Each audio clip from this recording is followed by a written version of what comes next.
నమస్తే, నేను Yashoda. Welcome to Pallavi TV. కోటి మహిళా విశ్వవిద్యాలయంలో వేధింపులపై ఆరోపణలు కలకలం రేపాయి. విశ్వవిద్యాలయంలో పీజీ చదువుతున్న విద్యార్థినులను హాస్టల్ మెస్ ఇన్ఛార్జ్ వినోద్ వేధిస్తున్నట్లు ఆరోపణలొచ్చాయి.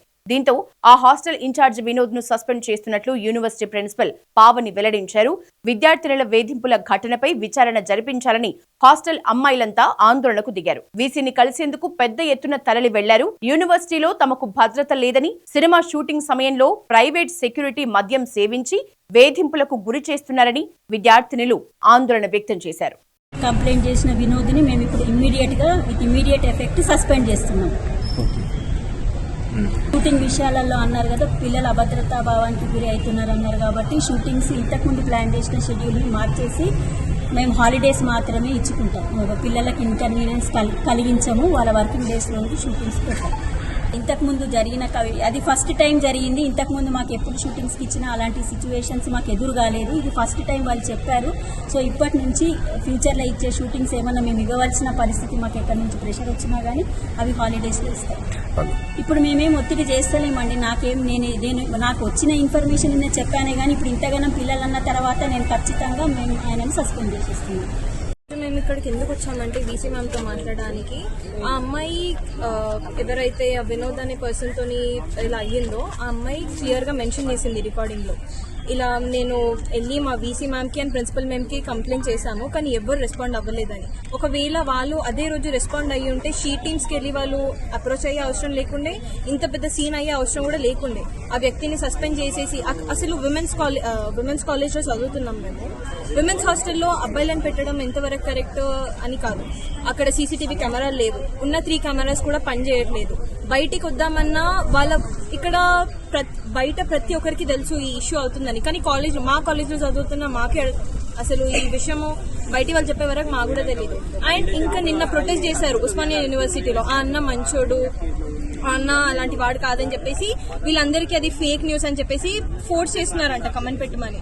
అది ఎంతవరకు మేనేజ్మెంట్ సపోర్ట్ చేస్తే పిల్లలు ఎవరికి వెళ్ళి చెప్పుకుంటారు?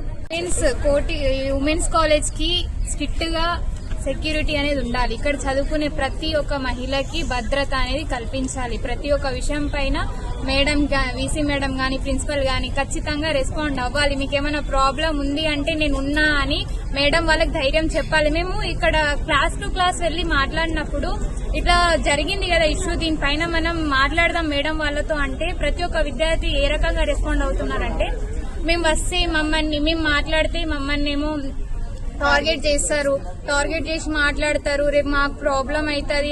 వాళ్ళ ప్రాబ్లం వాళ్ళు చెప్పుకోలేని పరిస్థితి ఈ రోజు ఇక్కడ చూస్తున్నాం మనం. వీటన్నిటిపైన మేడం గారు ఈ రోజు మాట్లాడారు. మీకు ఏమన్నా ప్రాబ్లం ఉన్నా నాతో షేర్ చేసుకోండి, నాకు చెప్పండి, నేను ఖచ్చితంగా సాల్వ్ చేస్తా అని అంటున్నారు. ఇది మళ్ళీ ఇంకోసారి రిపీట్ అయినప్పుడు మేడంకి మేము ఇట్లా అడగాల్సి వస్తుంది. మీరు భద్రత కల్పిస్తా అన్నారు, మీరు ఇట్లా మాట్లాడుతా అన్నారు, మళ్ళీ ఇలాంటివి ఎందుకు జరగకుండా ఉండాలని మేము ఖచ్చితంగా డిమాండ్ చేస్తున్నాం. ఏబీవీ డిమాండ్ చేసేది ఒక్కటే, ఏ మహిళకి ఎటువంటి ప్రాబ్లం వచ్చినా ఇక్కడి మేనేజ్మెంట్ ఖచ్చితంగా రెస్పాండ్ అయ్యి ఈ ప్రాబ్లం ని సాల్వ్ చేయాలి. ప్రతి ఒక్క విద్యార్థికి ఇక్కడ మాకు భద్రత ఉంటది అనేది కల్పించాలి. మేడం వాళ్ళు వీసీ వాళ్ళందరికీ మేము ఉన్నామని మేడం వాళ్ళు ధైర్యం చెప్పాలి. ఇది మా డిమాండ్. ఏమంటున్నారంటే ఇప్పుడు ఏమన్నా చెప్పామనుకో వార్డెన్స్కి ఏమన్నా మనం ఏదైనా కంప్లైంట్ ఇస్తే వాళ్ళు ఖచ్చితంగా ఎలా మాట్లాడతారు అంటే, నేనేమన్నా అంటాను ఇది కంప్లైంట్ ఇవ్వచ్చు కదా, అక్కడ డైరెక్ట్గా మీడియాకు పెట్టడం కాకుండా కంప్లైంట్ ఇచ్చుంటే బాగుండేది. ఒకసారి మనం అందరం కలిసి మేడంతో మాట్లాడదామంటే మాకు సీనియర్ అక్క వాళ్ళు ఏమంటున్నారు, నువ్వు ఒకసారి మేడం దగ్గరికి వెళ్ళి మాట్లాడు, అక్కడ ఎవరు రెస్పాండ్ అవ్వరు, ఎక్కువ మాట్లాడితే నువ్వు ఎందుకుంటున్నావు ఇక్కడ, నీకు అంత ఇబ్బంది అయితే వెళ్ళిపోని మాట్లాడతారనేసి భయపడి వాళ్ళు ఎవరు ముందరికి రావట్లేమని.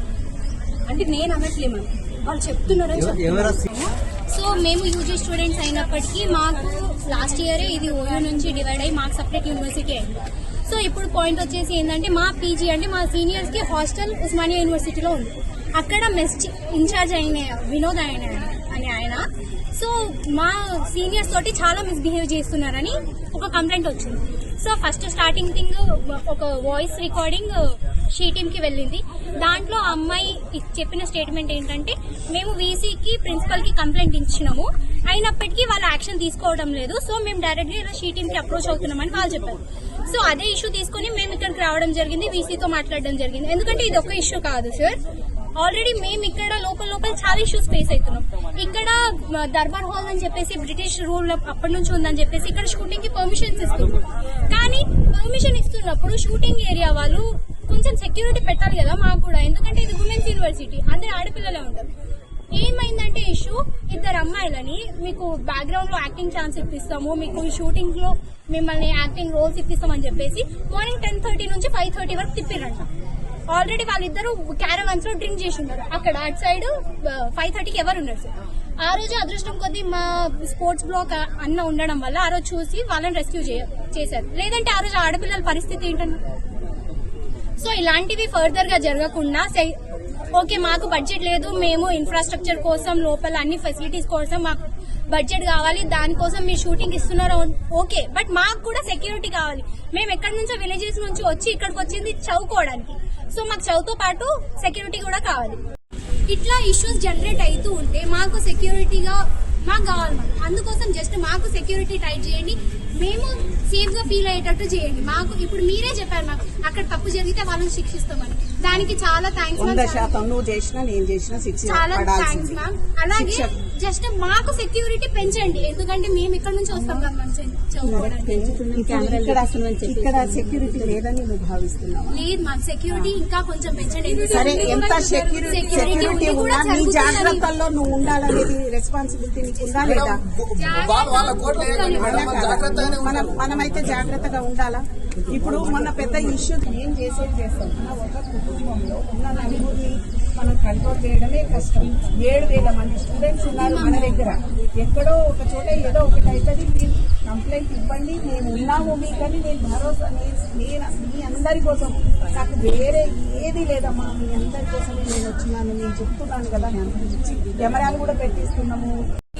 అమ్మాయి తప్పు చేస్తుంటే మేము అన్న కోసం నిలబడతాం. ఒకవేళ అమ్మాయి తప్పు చేస్తుంటే చెప్పండి. అన్నీ తప్పు చేస్తుంటే ఒక్క అమ్మాయి అయితే ఇబ్బంది పడి ఉండదు. ఖచ్చితంగా ఇది ఎన్నో ఇయర్స్ నుంచి ఉండాలి, లేదా ఇంకెంతో మంది అమ్మాయిలు ఇబ్బంది పడి ఉండాలి. సో ఒకసారి మీరు దాన్ని కొంచెం ఇన్వెస్టిగేట్ చేసి అది నిజంగా అమ్మాయి ఇబ్బంది పడ్డదా లేదా అనేది ఒకసారి మీరు కనుక్కొని ఇంకెంతమంది అమ్మాయిలు అంటే మీరు కొంచెం ముందరికి వచ్చి ధైర్యం చెప్పారు అనుకోండి, హాస్టల్లో ఇంకెవరైనా ఇబ్బంది పడుతున్నారేమో వాళ్ళు కూడా ముందరికి వచ్చి మాట్లాడతారు. మీకు కేసు నుంచి ఇంత రచ్చ అవుతుంది, మరి ఎవరు చేస్తున్నారు, ఎందుకు అయిపోయింది కూడా ఆలోచించండి. పీజీ స్థాయికి వచ్చింది మీకు మాట్లాడినప్పుడు తెలిసిన విషయం. కొంతమంది ఏమో అది అవుట్ సైడర్స్ చేశారని, లేకపోతే అది కావాలని జరిగింది అని చాలా వస్తున్నాయి. అది మీరు ఒక క్లారిటీ కొంచెం చెప్పారనుకోండి, ఆ పేరెంట్స్ ఇది ఇన్వెస్టిగేషన్ జరుగుతుంది, క్లారిటీ అనేది ఇంకా మనకు రాలేదు.